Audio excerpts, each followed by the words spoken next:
stories, so I'm gonna share them here. I've been a search and rescue officer for a few years now, and along the way I've seen some things that I think you guys might be interested in.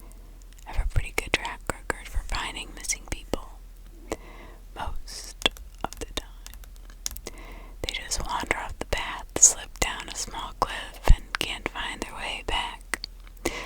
The majority of them have heard the old stay where you are thing, and well, they don't wander far.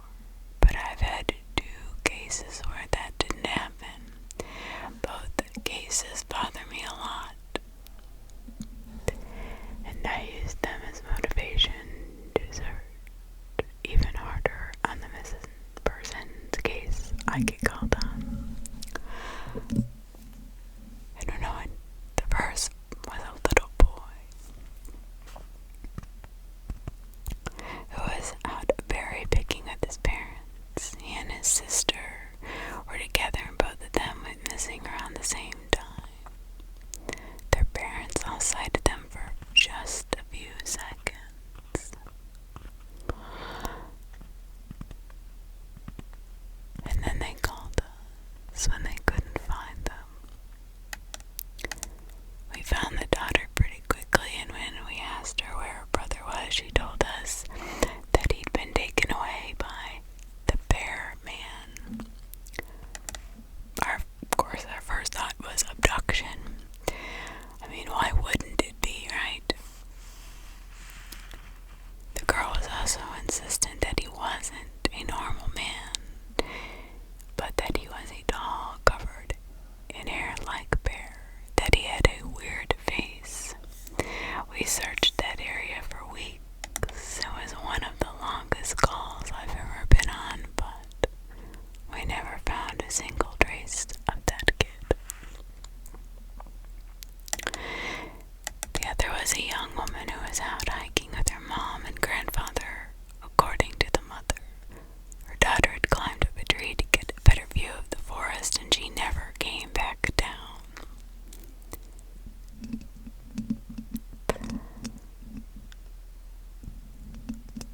I mean, how is that possible? They waited at the base of the tree for 3 hours, calling her name before they called for help. Again, we searched everywhere and never found a trace of her ever again. We have no idea where she could possibly have gone, because neither her mother or grandfather saw her come down. A few times I've been out on my own searching with a canine. They've tried to lead me straight up cliffs, not hills, not even rock faces, straight up cliffs with no possible handholds. It's always baffling, and in those cases we usually find the person on the other side of the cliff for miles away from where the canine had led us. I'm sure there's an explanation, but don't you think it's sort of strange? I do. One particularly sad case involved the recovery of a body. A 9-year-old girl fell an embankment and got impaled on a dead tree at the base.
She was missing her shoes and back, was clearly in shock. She didn't have any injuries, so we were able to get her to walk with us back to base. Along the way, she kept looking behind us and asking why that big man with the black eyes was following us.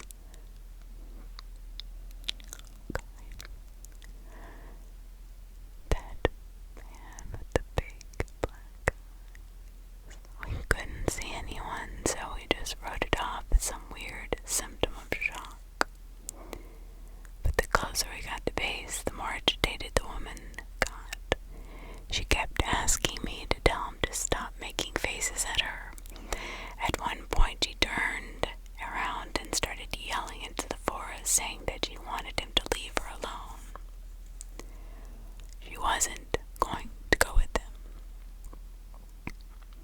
She said she wouldn't give us to him.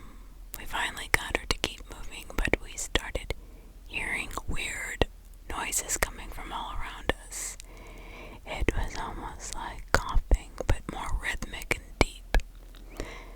Like an insect. I don't really know how else to describe it. When we were within sight of the base, the woman turns to me and her eyes are about as wide as I can imagine a human could open them. She touches my shoulder and he says to tell you to speed up. He doesn't like looking at the scar on your neck. I have a very small scar on the base of my neck, but it's mostly hidden under my collar. I have no idea how this woman saw it. Right after she said that, I heard that weird coughing right in my ear. I just about jumped out of my skin. I hustled her to base, trying not to show how freaked out I was, but I have to say, I was really happy when we left the area that night. Now this is the last one I will tell, and it is probably the weirdest story I have. Now I don't know if this is true in every SAR unit, but in mine, it's sort of an unspoken regular thing we run into. You can try asking about it with other officers, but even if they know what you're talking about, they won't say anything about it. We've been told not to talk about it by our superiors, and at this point we've all gotten used to it so that it doesn't even seem weird anymore. On just about every case where we're really far into the wilderness, and I'm talking 30 or 40 miles at some point, we'll find a staircase in the middle of the woods. It's almost like if you took the stairs in your house. Just when I saw one, the other officer told me not to worry about it. It was normal. Everyone I asked said the same thing. I wanted to check them out, but I was told very empathetically that I should never go near any of them. I just sort of ignore them now when I run into them, because it happens so frequently. I have a lot more stories. If anyone's interested, well, of course we are.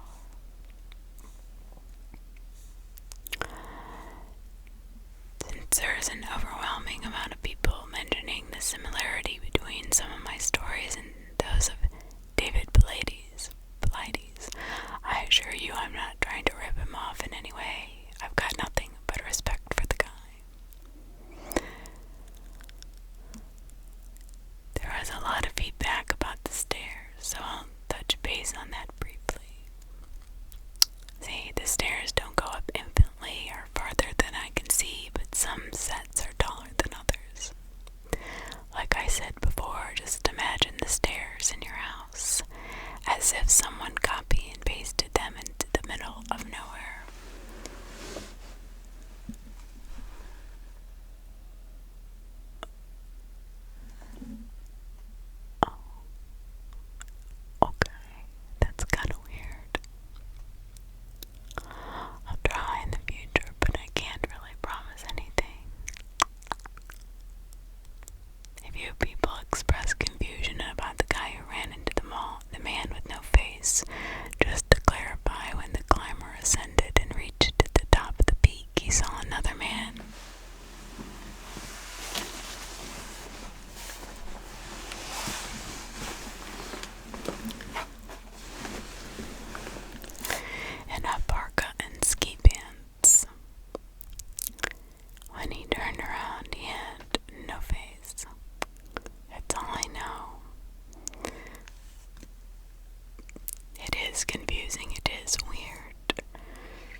signs of lost people. That's what makes these cases, or we never find any trace of them, so frustrating. But it has just led to more questions than answers. An older man had been hiking alone on a well-established trail, but his wife called to say that he had not come home when he should have. Apparently he had a history of seizures, and she was worried that he hadn't taken his medication and had suffered a seizure on the trail. Before you ask, I have no idea why he thought it was okay to go out alone, or why she didn't go out with him.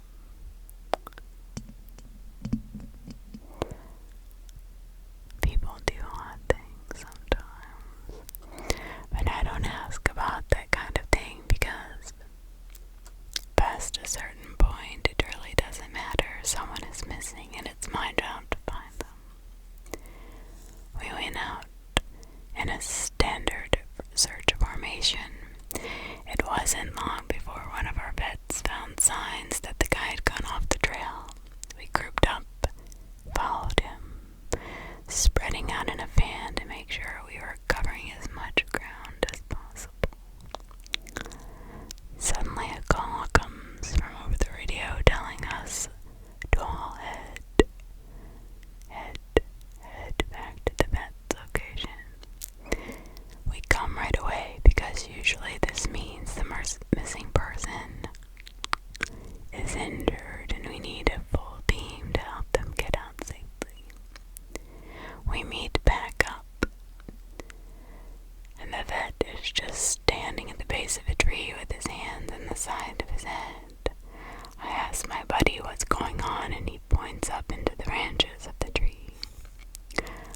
I almost couldn't believe what I was seeing, but there was a walking stick dangling from a branch at least 30 feet off the ground. The little strap thing on the handle had been looped around the branch, and it's just hanging there.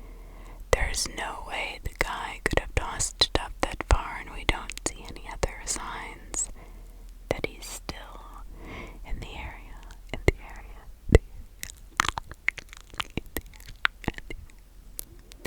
We call up into the tree, but it's obvious no one's in it.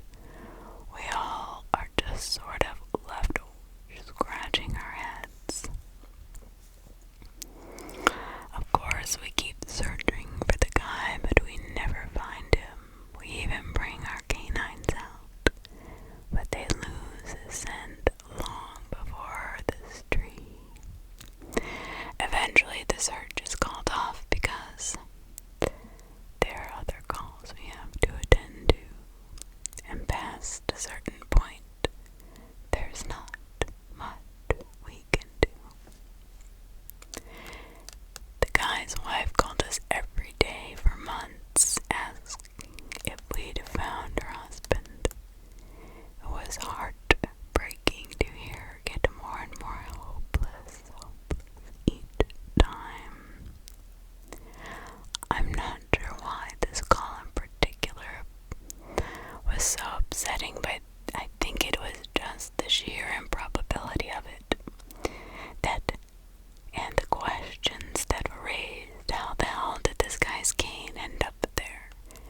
Did someone kill him and toss that up there as some weird trophy? We did our best to find him, but it was almost like a taunt.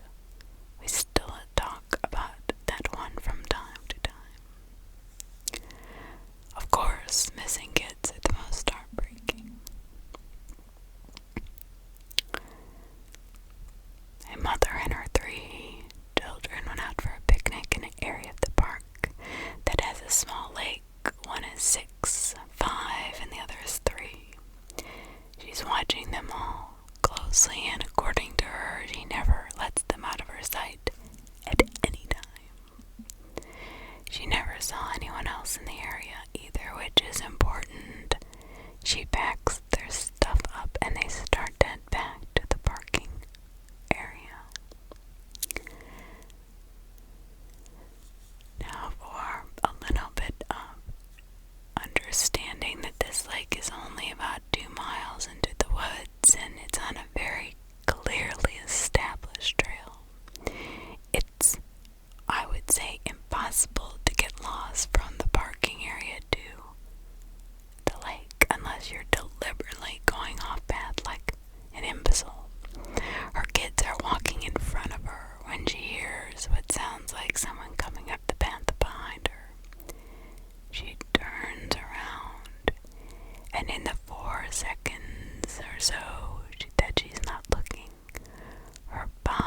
spacey and fuzzy, so of course she freaks out and starts looking frantically in the area for her child. She's screaming his name, and she says at one point she thinks she heard him answer her. Now obviously she can't go blindly running into the woods. She's got 2 other kids. She calls the police and they send us out immediately. We respond and we start the search for him. Over the course of this search, which spans miles, we never find a single trace of the kid. Never. Canines can't pick up any scent, and we don't find any clothing or broken bushes or literally anything that would signify a child being there. Of course, there's suspicion about the mother for a while, but it's pretty clear that she's completely destroyed by the whole thing. We looked for this kid for weeks with a lot of volunteer help, but eventually the search peters out and we have to move on. The volunteers keep searching though, and one day we get a call on the radio letting us know that a body had been found that needs to be recovered. They tell us the location and none of us can believe it.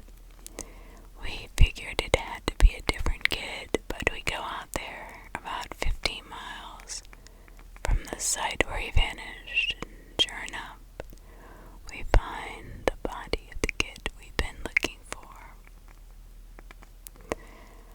I've been trying to figure out how this kid got where he did ever since we found him. I have never come up with an answer. A volunteer just happened to be in the area because he figured he might as well look in places nobody else would think to, on the off chance the body had been dumped. He comes to the base of a tall rocky slope, and halfway up he sees something. He looks through his binoculars, and sure enough, it's the body of the little boy, stuffed into a little opening in the rock. He recognizes the color of the kid's shirt, so he knows right away it's the missing boy. That's when he calls us in and we're dispatched.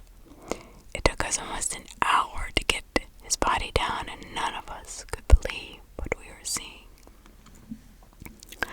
Not only was this child 15 miles from where he started, but there was no possible way he could have gotten up there on his own.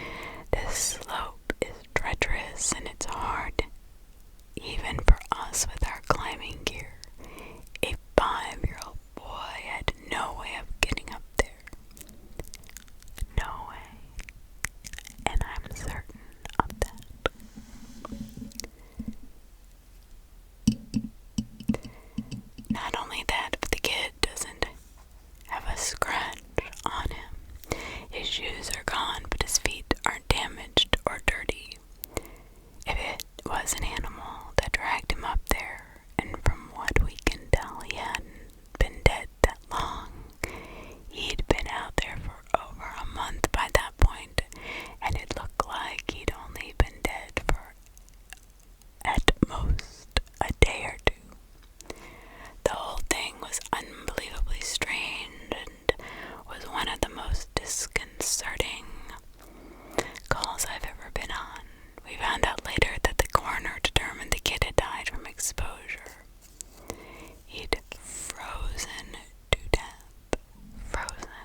clear signs that he was in the area.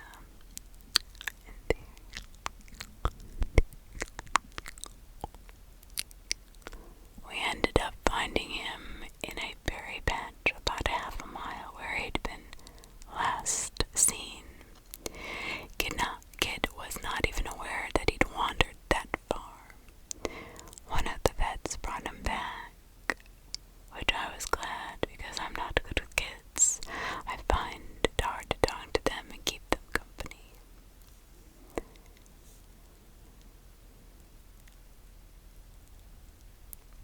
So as my trainer and I are headed back, she decides to take me on a detour to show me one of the hot spots where we tend to find missing people.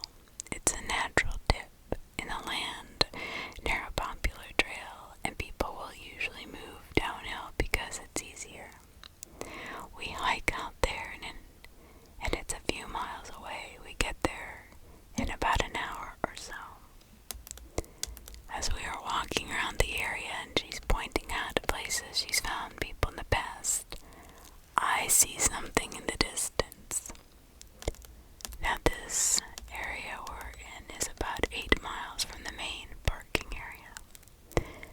Though there is a back road you can take to get closer if you don't want to hike that far. But we're on state protected land, which means there can't be any kind of commercial or residential development out there. The most you'll ever see is a fire tower, a makeshift shelter that homeless people think they can get away with building. But I can see from here that whatever this thing is has straight edges, as if there was one thing you can learn quickly. It's that nature rarely makes anything with straight lines. I pointed out, but she doesn't say a word. She just hangs back and lets me wander over and check it out. I get within about 20 feet of it, and all of the hairs on the back of my neck stand up. It's a staircase in the middle of the woods. In the proper context, it would literally be the most benign thing ever. It's just a normal staircase with beige carpet, about 10 steps tall. But instead of being in a house, where it obviously should be, it is out here in the middle of the woods. The sides aren't carpeted, and I can see the wood it is made of. To me, it is almost like a video game glitch, where the house has failed to load completely and the stairs are the only thing visible. I stand there, and it's like my brain is working overtime to try and make sense of what I'm seeing. My trainer comes and stands next to me, and she just stands there casually, looking at it as if it is the least interesting thing in the world. I asked her, "What is this? What is this thing doing here?" And she just chuckles. "Get used to it, rookie. You'll see a lot of them." I start to move closer, but she grabs my arm hard. "I wouldn't do that," she said. Her voice is casual, but her grip is tight. I just stand there, looking at her. "You're gonna see them all the time, kid, but don't go near them. Don't touch them, don't go up to them, just ignore them."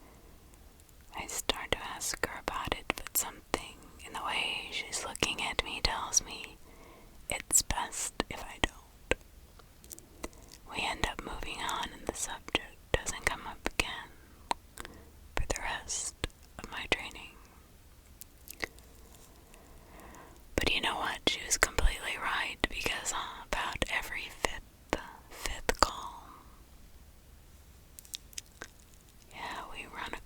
set of stairs in the middle of the woods. Sometimes they're relatively close to the path, maybe within 2 or 3 miles. Sometimes they're 20 or 30 miles out, literally, in the middle of nowhere, and I only find them during the broadest searches or training weekends. But here's the thing, they're usually in good condition.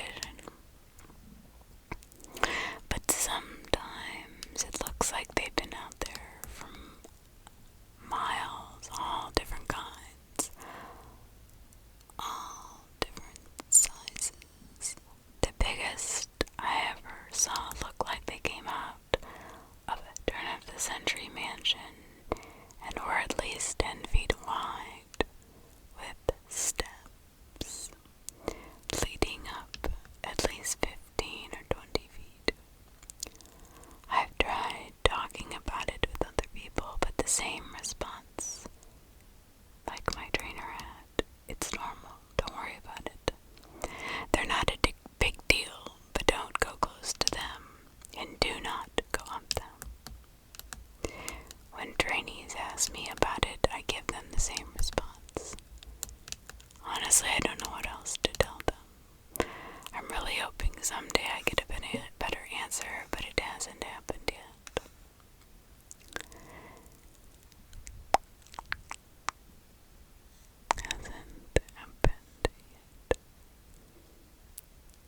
This is another one that is less spooky and more sad.